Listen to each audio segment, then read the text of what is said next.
relationship advice. Welcome to Oxygen 365. I'm your host, Noel Metter, and this is episode number 25. Today's guest is Craig Gross. In 2002, Craig founded the website xxchurch.com in response to the hurting he saw related to pornography. The site currently has over 70 million visits. He's also helped to develop X3 Watch, an internet accountability system that is used by over 1 million people. Craig has written 12 books, as well as co-wrote his newest book with Shanti Feldhahn called Through a Man's Eyes, which helps women understand the visual nature of men. He lives in Los Angeles with his wife, Jeanette, and their 2 children. Craig, it's great to have you on the show. Hey, thanks for having me on.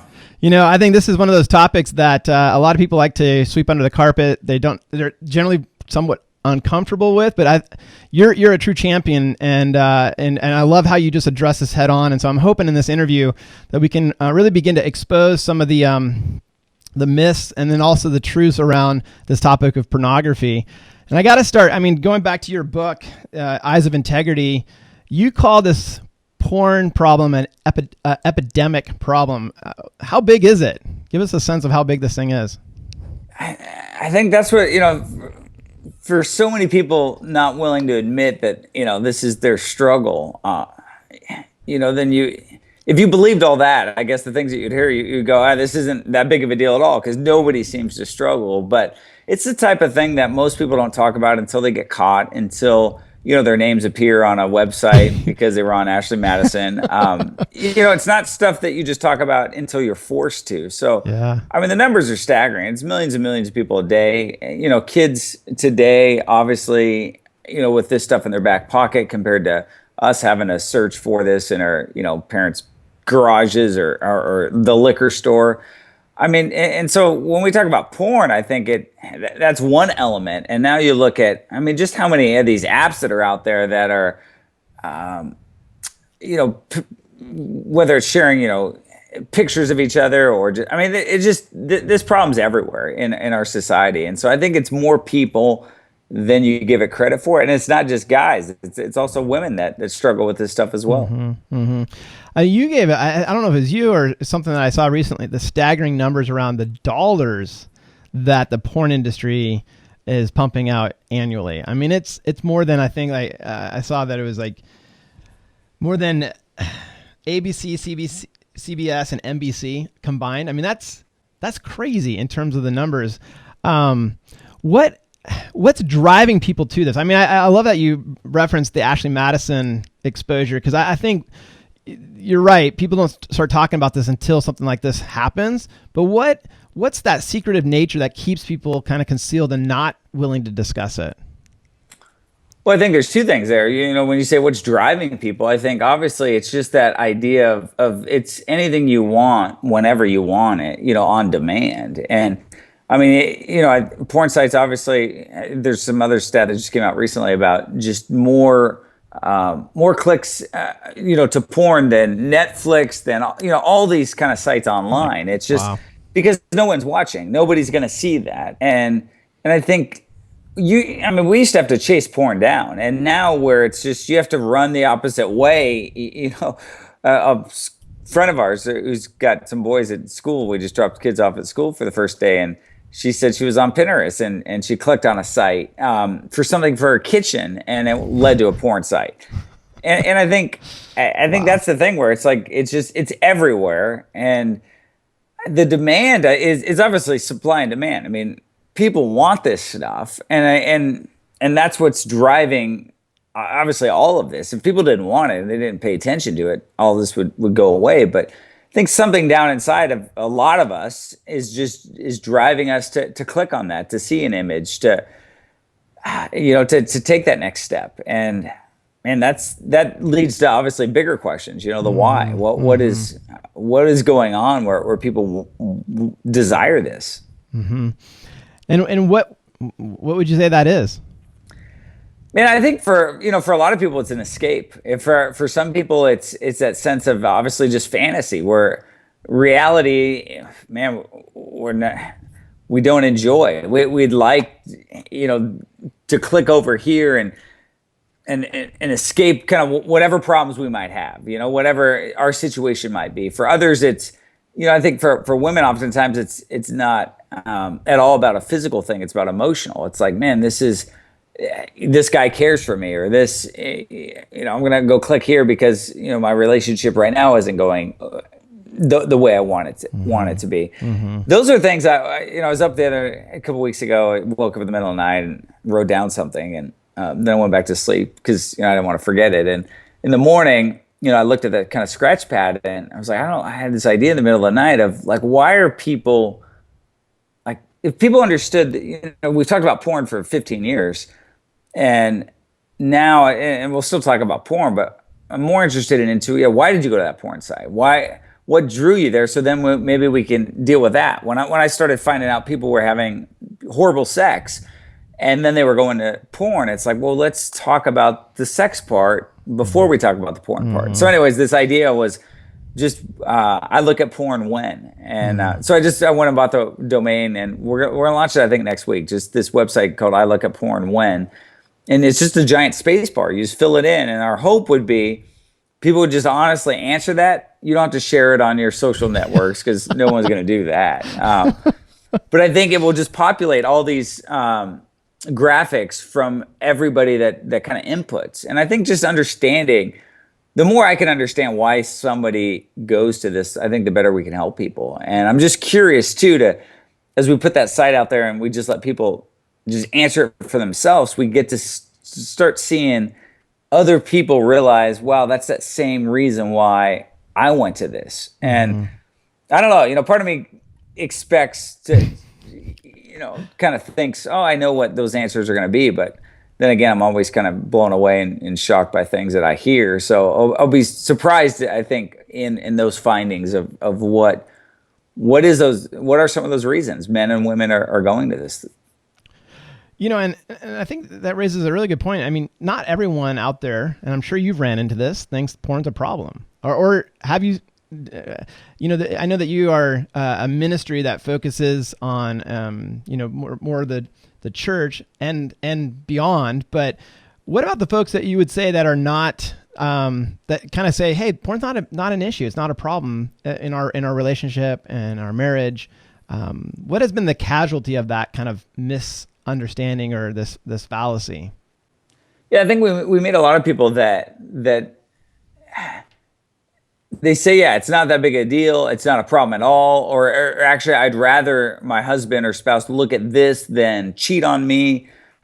So there's a lot of casual, I think, kind of people that just go, what's the big deal? I mean, why aren't you picking on a bigger problem? There's bigger crisis in our world. Part of me just goes, man, I want to help those people that actually want help rather than try and convince people that don't see it as a problem. And there's even some shocking studies. I think we have an article right now on our site. There's a UCLA study that kind of came out against sex addiction, saying there's no such thing. And, I talk to counselors and friends all the time and people that are dealing with going, man, they're addicted, but people don't want to even classify this now as a real addiction.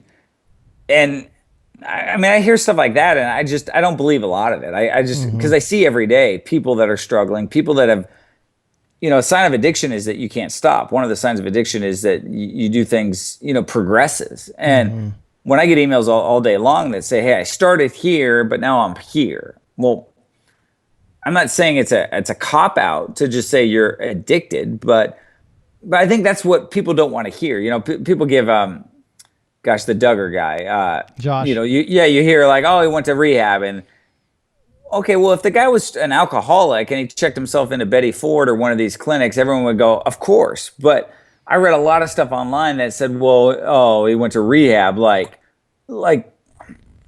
just not understanding the severity of, dude, yeah, if this guy's been molesting his sister since he's like 14, 15, now he's on Ashley Madison, he's had, all these problems. There's a real problem. Yeah, like this isn't just, Jim Bob can pray over him and have him go build a house and say, hey, you're healed. Like these are real problems that I think, and not making excuses for any of that, but I go, that's where we got to look at this on different levels, that for some people, this spins way out of control. Yeah. And I think that's partly what's contributing to the problem is the faulty way of looking at it and thinking that we can just sweep it under the carpet or put a Band-Aid on it and things are going to get better. I'm sure you see that on a regular basis with folks who really think that, hey, just pray harder, try harder, do it myself. And the end result is a lot of pain and heartache for not only them, but those that they're connected to. Would you agree with that? Yeah, and I feel like, man, this is tough because I think sometimes, like I feel, especially in the church world that we operate in, and you hear stories of, okay, this guy cheated on his wife and now they're back together. Oh, great. Like God's done a miracle and this is amazing. And we want to celebrate those things and yet kind of skip over the hard work. Mm-hmm.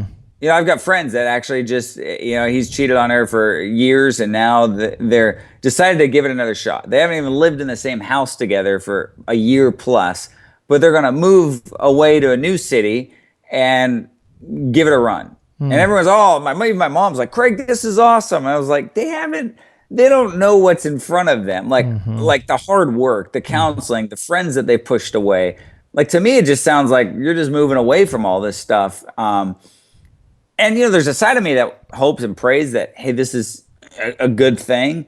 But then there's the other realistic side of me that goes, man, you got to deal with these problems, not just relocate cities. Otherwise, these same things are going to happen. And that's the part sometimes in church world and in our Christian world, man, we get uncomfortable talking about. Like, let's address this stuff head on. Let's not have secrets. Let's really dive into this stuff. And that makes people uncomfortable. And it's like, I don't want to have to do the hard work. I don't want to lean into that. And I think you've got to. So, what would you say, referencing the hard work, what are effective ways for men and women to overcome this porn addiction? I think both. Like if you're married and a guy's brought porn into the relationship, I'd say 95% of those times the wife is clueless on that prior to marriage. Meaning, like, they have no idea that, like, this isn't even about them. But now they're going to assume that this is actually about me. And I think that's the misconception, where the wife kind of takes all that on as far as going, hey, why did he do this? What's wrong with me? And this has nothing to do with you. It's just, secrets that he's brought into that relationship. So the guy thinks, oh, it's not a big deal. I still love her. But then she's taking on all those problems and all those feelings herself. And so I think that's that first thing, is you guys got to get on the same page, talk through this, and understand that this 95% of the time isn't because of a problem in your relationship. This is probably something you've brought into the relationship. And so a woman's going to deal with that way different than a guy's going to deal with that. And then, when a lot of times women go, hey, I don't want to know about this stuff because this hurts me so bad. And then I think for the guy, whether it's the wife or whether it's the mom, whether it's the friends, everyone wants that guy or that woman to get help. But if he doesn't want help as much as everybody else around him, it's never going to work. And so oftentimes you see like these women that they go, okay, I love him, I want to stay with him. And then the guy never does the work. He never, okay, I'm not going to get rid of my iPhone. I'm not going to get accountability. I'm not going to get a filter. I'm not going to go to, Celebrate Recovery. I'm not going to see a counselor. I'm not going to join a small group.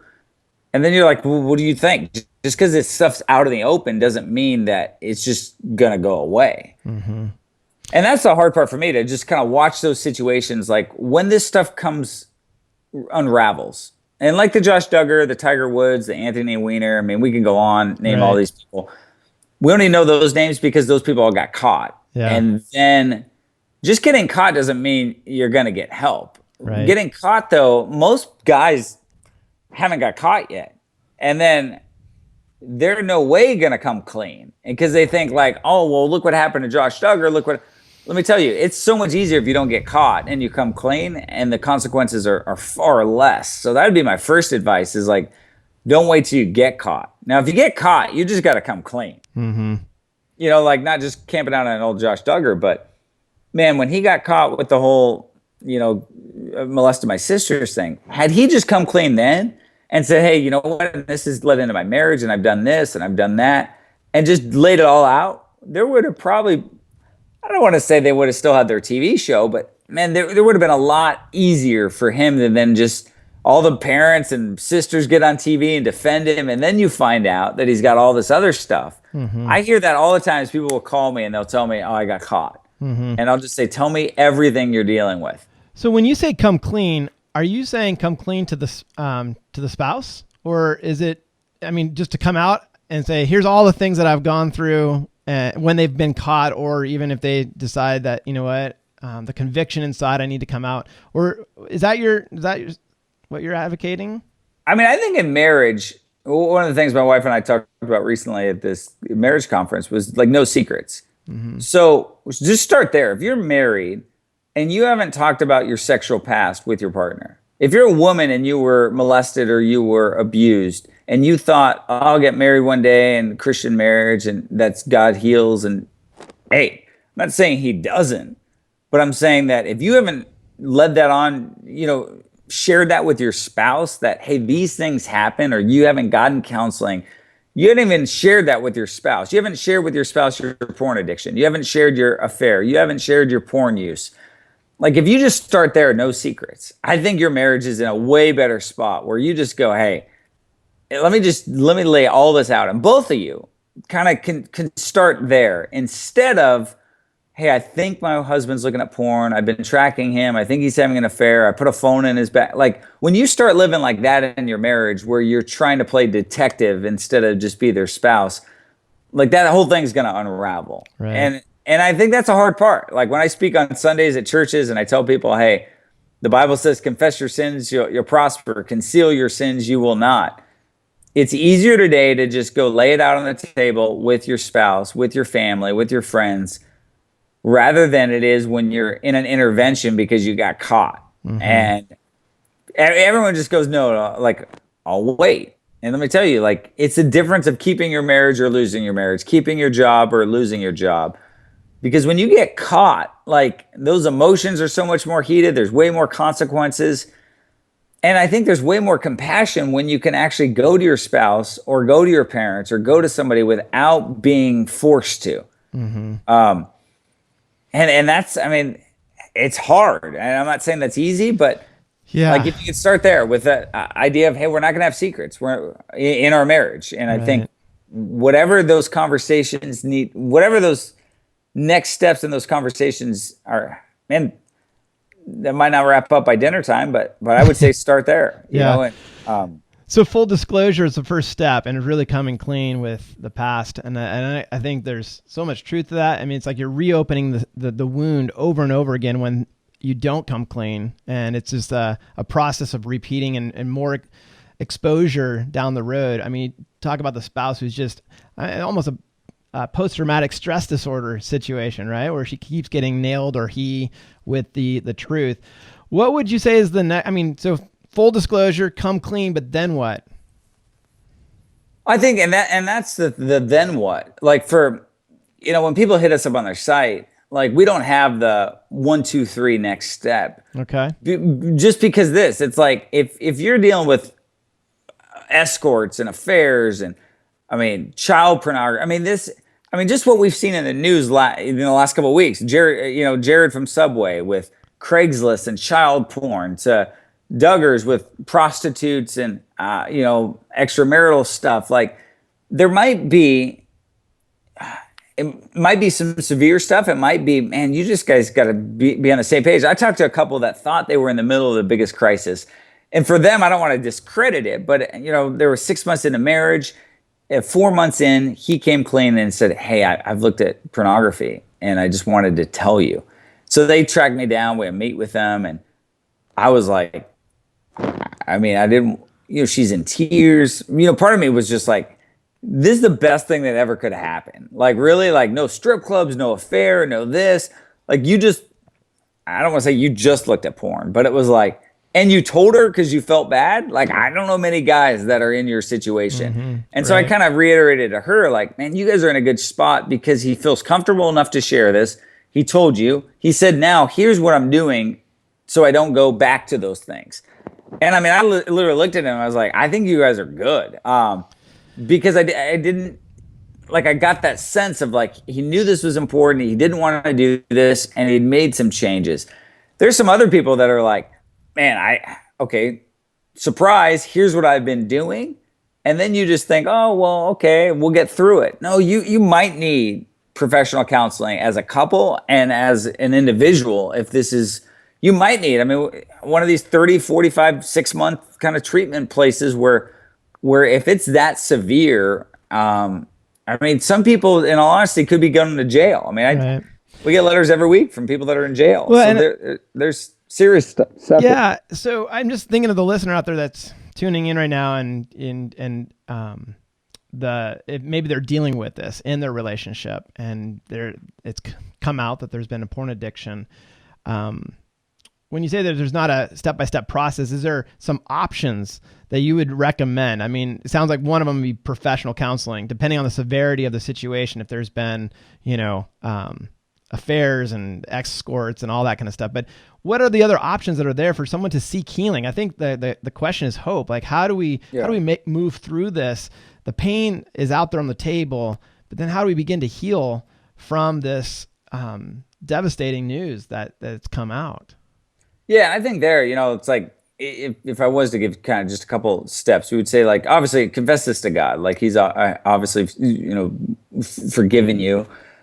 Confess this to somebody else. And so that's where I think that idea of coming to your spouse, coming to your parents, coming to somebody close to you and just going, hey, I've got to get this off. I can't carry this around. This is going to weigh you down. Like, I've got to let this go. And then being willing to walk in the opposite direction. I mean, that's what confession is. And then that idea of, like, cleaning it up. Like, the Bible says a fool goes back to his sin like a dog goes back to its vomit.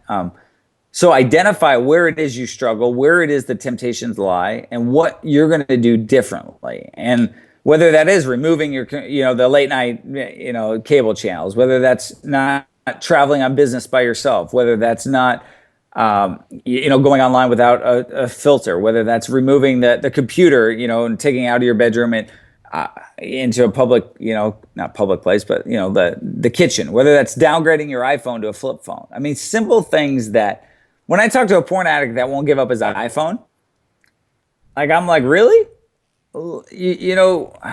This is in your back pocket, and your wife doesn't trust you. You've given her no reason to trust you. Don't you think you could go with what's more important? And I mean, I've been with guys, like, I've been with professional athlete who actually went to the Verizon store with me and downgraded his iPhone to a flip phone.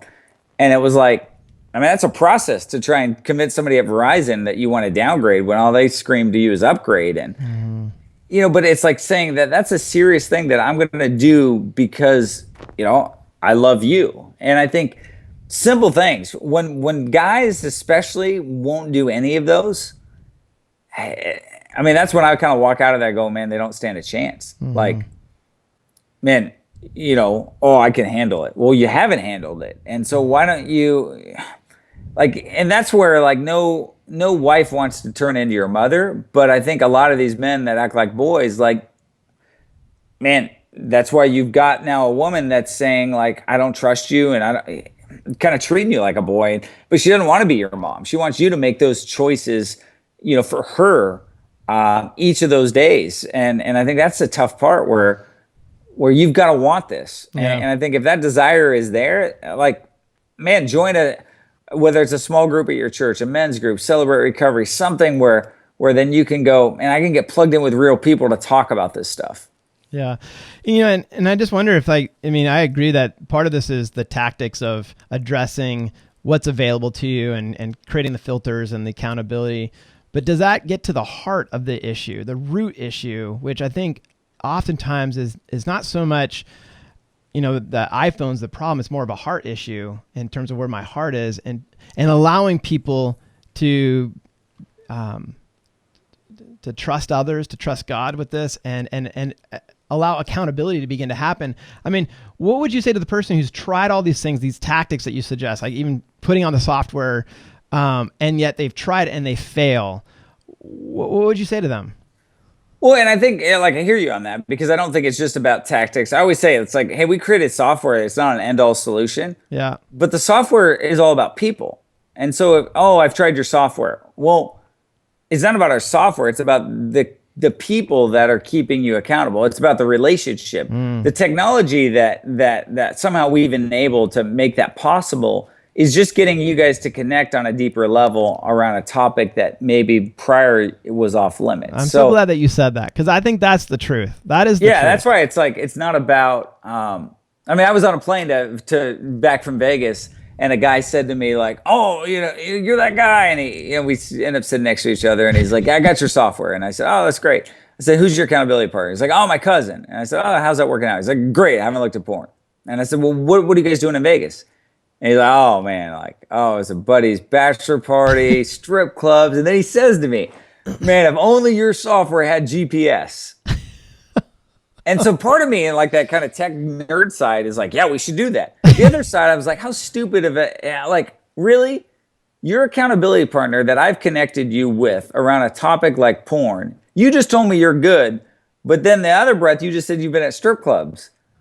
And so I would have thought, and I'm never surprised by this. Like, I created something and I expected it to work in a certain way, but I feel like often Christians do, I think more than most, is we put something in like a compartment. It's like, oh, well, that's my porn accountability. Well, you couldn't have told your accountability partner, hey, by the way, my buddy's getting married. We're going to Vegas. Hey, man, I need you to call me. I need you to know like what I'm doing. Instead of relying on the software guy to create some GP, like, no, because you weren't going to tell him anyways. And that's where I had hoped that when you say it's a heart matter, to me, the heart matter is getting rid of the iPhone. To look at your wife and go, man, I know for me it's not about the iPhone, because I can go on my work computer and go get this, but that message that it sends to my wife, to be willing to lay this down for her and to let her know that I'm working through this, and I'm taking this serious. Instead of that guy that's like, I'm not an addict. I don't need to get, like, don't tell me what I need to do. And I think at some point you've got to just submit and go, man, I'm working through a lot of stuff. And I realize in today's day and age, it's way too easy to access any of this stuff. So I'm crazy if I think that I'm going to be able to work through this with access to all this stuff all around me. And, but I do get that, like, and that's why this whole website that we were trying to work on why, like working on the why, like, what is it? Like, what is it inside that's leading you to these things? And that's the bigger picture, to try and solve that. Like, why am I running to porn? What am I trying to escape? What is not working with my spouse that might cause me to think there's somebody better for me? And I think that's the issue that's going to take some work to work through, maybe as an individual and as a couple. And I love that you've brought it back to the relationship, because I think oftentimes this problem is central to that. We've been wounded in relationship, and that could be in our formative years growing up. We've been hurt, wounded, abused some. And yet the antidote to it is that we're healed in relationship. And that's the part where I think most people don't see that. They see it as a technology fix versus I'm healed because of the relationships that I'm going to begin to bond with and trust again. And that might be the spouse, but it probably is going to be an accountability partner, the person that you've talked about. And I just think, to me, that's the core of this. I got to flip it around here for a moment, though. What about the spouse who discovers that their partner has a porn addiction? What do you say to them? I mean, that it's not the person who has the addiction coming clean, but the spouse is all of a sudden come across, what they've been looking at. What's their immediate call? Yeah, so I wrote this book with Shanti that you referenced at the beginning, Through a Man's Eyes, and I think, for any woman, obviously it's a first book I've written for women, but it's a great read for women to understand not making excuses for guys, but as they see the boys and the men in their life and they understand them a bit more in regards to this visual world that men live in, I think some understanding on this topic is needed in order to have maybe some compassion. And I'm not saying compassion is going to give you a green light to go look at this stuff, but I do think a woman needs to understand this a bit more, because there's a disconnect. Once again, a woman sees a guy and thinks, oh, that's a nice looking guy.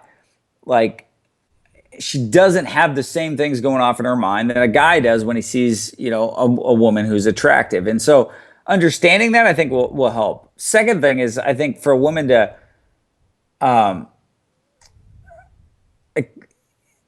how to bring that up is probably the hardest part, because women oftentimes know before the guy gets caught, like women's intuition, or they've seen some things, they've noticed some things are off. Yeah. I mean, when your husband's not pursuing you anymore for sex, there's a good chance, something's up, whether it's pornography or whether he's pursuing someone else. So I mean, all those lights are going off in their head. They're going, man, I suspect this.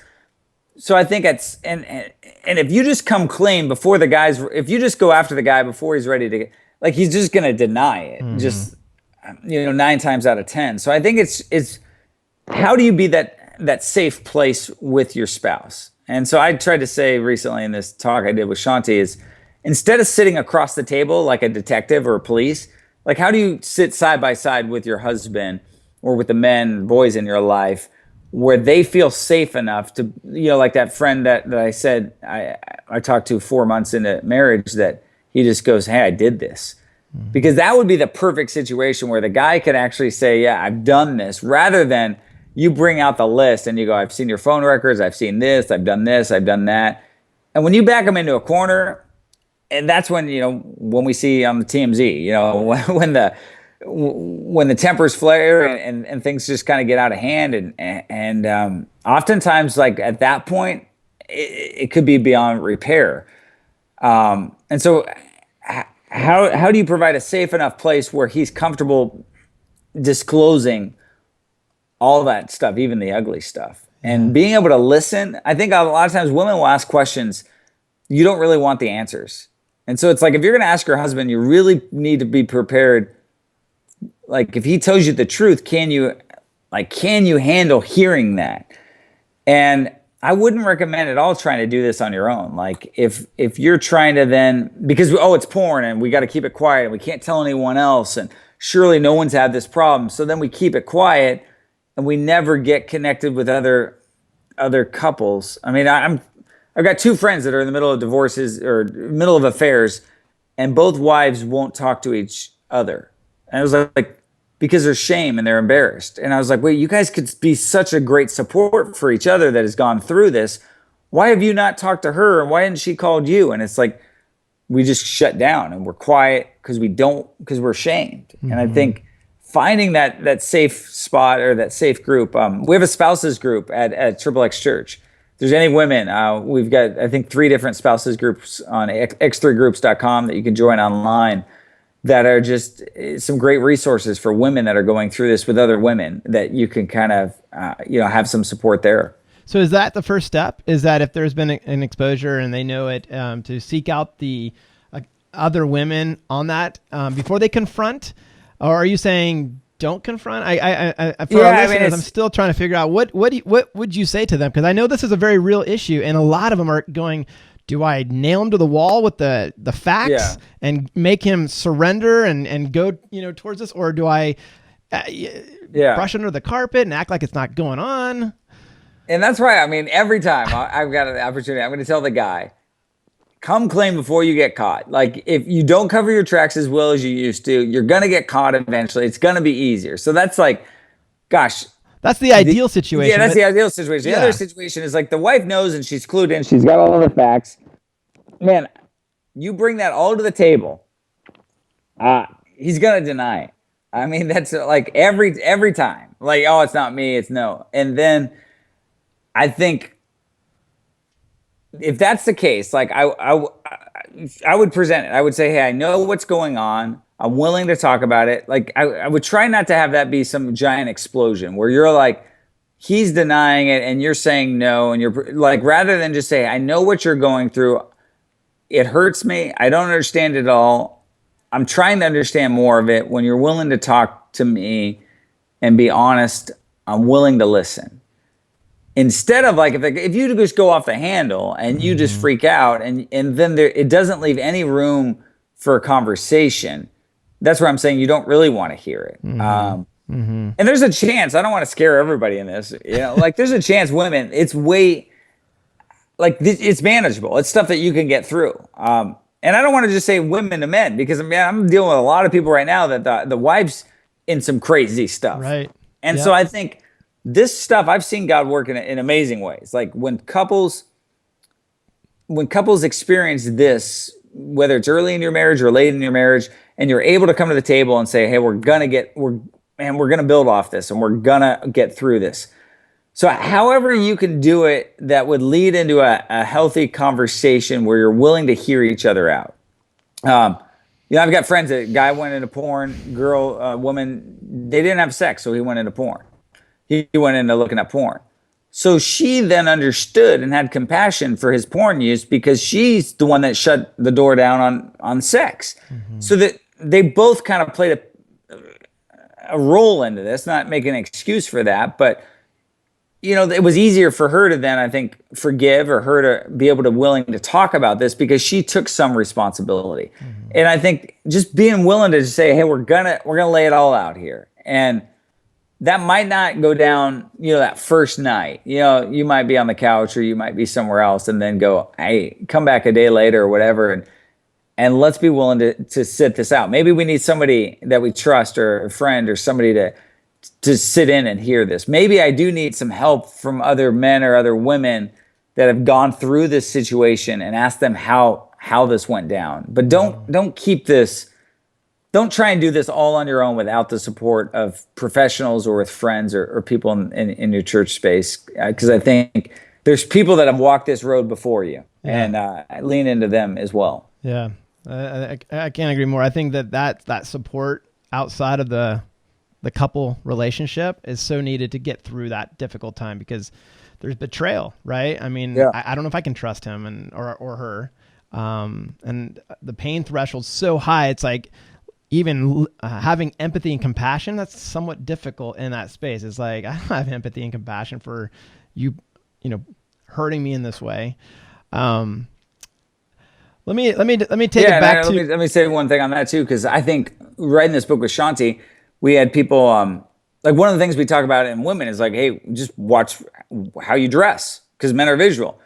Even that statement, women, and I'm not even talking about porn here. Women are like, a lot of women get all mad. Like, just because he has a problem doesn't mean I can't wear this skin tight thing with my boobs hanging out. It's like you don't even want to hear that. And I think that's the hard part. Like, this sensitive stuff that you're dealing with, especially when you get into like, the heated emotions when it comes to cheating or all these other things. Mm-hmm. Like, I can't even tell a woman without sometimes her freaking out over, hey, you might not want to wear that outfit, without her kind of going a little crazy. So this is sensitive stuff that you've got to, like, I get it. Like, this is stuff that's hard to hear sometimes. Yeah. But man, we've got to work through it. Well, I'll tell you what keeps me up at night is I have 3 little boys, and when you start reading the statistics and you start to see exposure and what that looks like in young kids, what would you say to parents when it comes to this topic of pornography, even sex? How early do we need to address it with our kids, and then how do we begin to address it?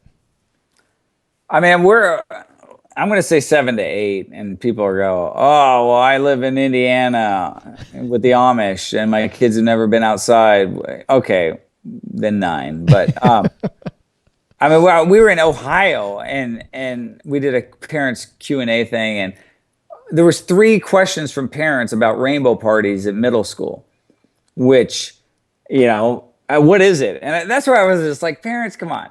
Just go Google it. Like, if my kid comes home and I don't know, like, just Google it. Don't wait for the guy to show up at your church like once a year.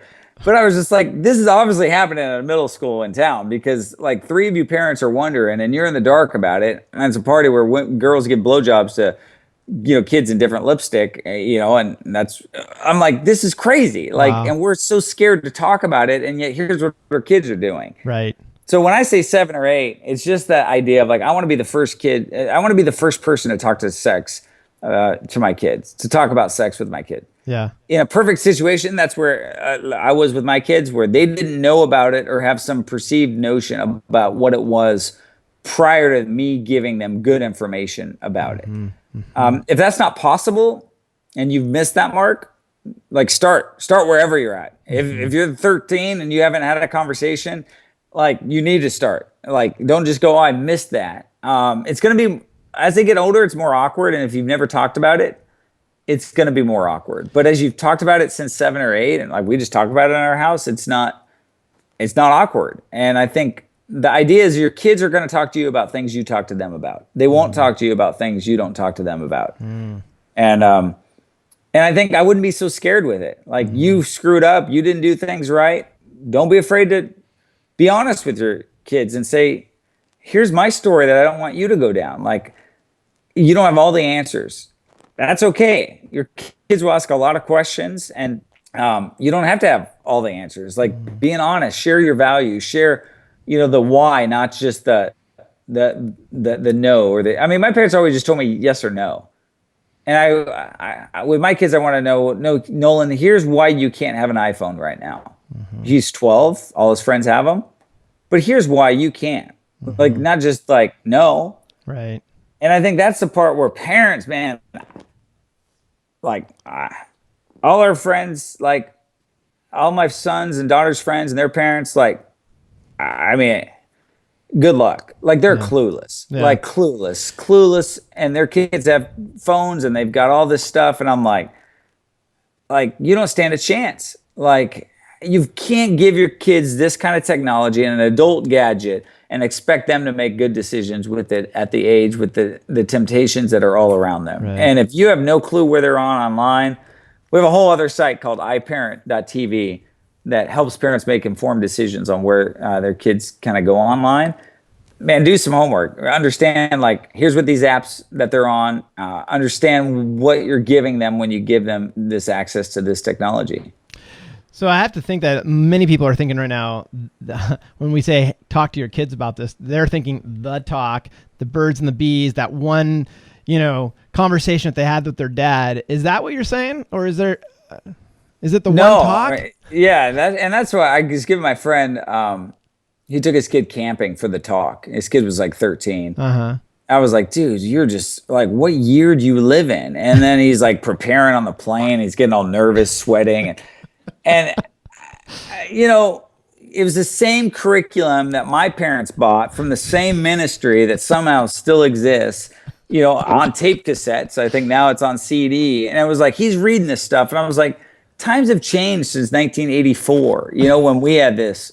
And my idea is, like, if you have a talk in the mountain, oftentimes, like, it's going to stay in the mountain. Like, use real life situations to keep the conversation going, and don't have the talk, have talks. Many talks. Because it's like, man, I came home from the first time I talked to my son about sex. My wife had all sorts of questions for me. And, did you tell him about this, this, and this? I was like, sounds like you just told him it was a pretty fun physical experience and didn't get into the emotional side. I was like, I missed a lot of stuff, and I'm a guy. So you're going to bring a whole different perspective to this conversation when you get there with them. And then we're going to have plenty of those chances. And I think we've talked, my son now has been able to talk to me about, there's things that I would say I wasn't ready for that day when he asked me, hey, Dad, how do gay people have sex?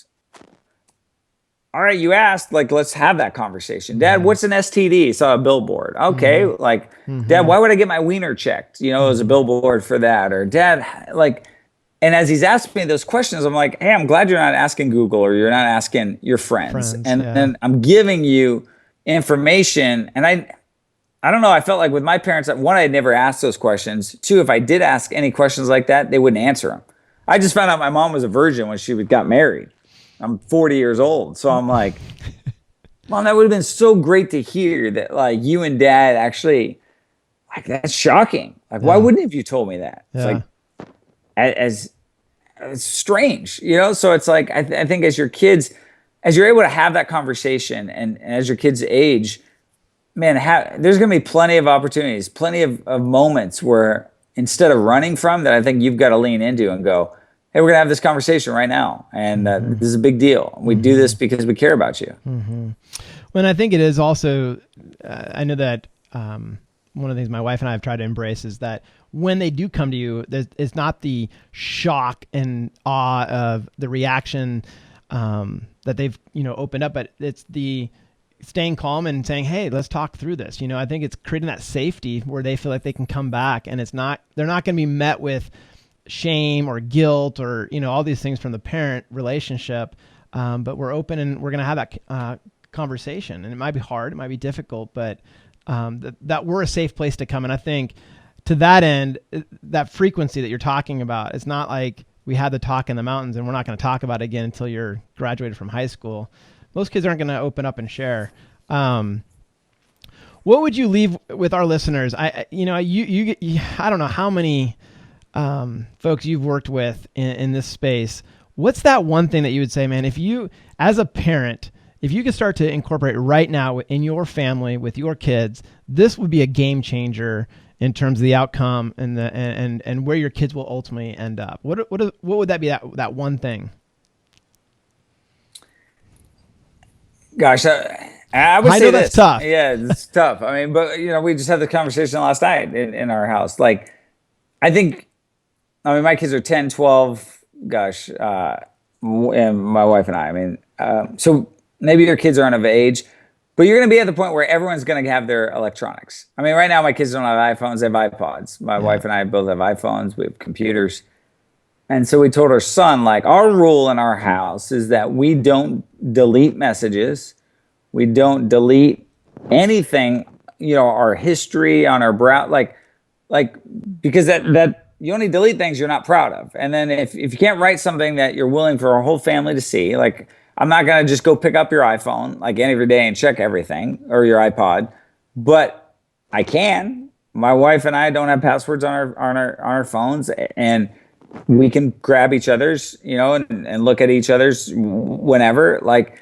And so I think across the board with our family, like, it's just that whole idea is like, there's not secrets here, and we're not, well, no one's freaking out when somebody grabs my phone, and I have nothing to hide there. And I think across the board as a family, like, that's kind of one thing I want to instill in our kids is like, when you write a message to somebody, I mean, think about that before you hit send. Like, is that something you want your mom to see? Is that something that you'd be proud of if it was posted publicly? Is that photo?